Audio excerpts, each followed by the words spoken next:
Okay, Crystal has asked, how do you go about structuring a memoir? And I know you got into this a little bit.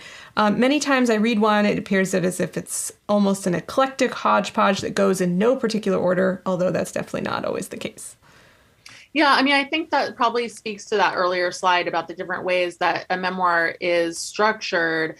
I also think that if someone is reading, you might not be totally attuned to the structure, because it feels chaotic and random, but it's not necessarily so. A lot of times there is a through thread, so for instance, the frame that I was talking about, if you're only just reading along, you might not realize that there's a front story and a back story Hmm. because it's just feeling scattered.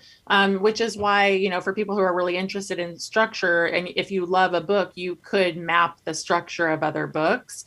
But and yes, I'm sure there are memoirs that are published that structure was lacking, which is also ideally an editor would fix that. Hmm. But and what I said earlier rings, is true, that if you are struggling with structure, just choose linear. Hmm. Let yourself off the hook. Sometimes people think that somehow, in order to be a sophisticated writer, they must write a nonlinear memoir. But I just, many of the most famous memoirs of all times are linear, and Yeah. and that is a blessing, because you can follow the chronology without getting too wrapped up.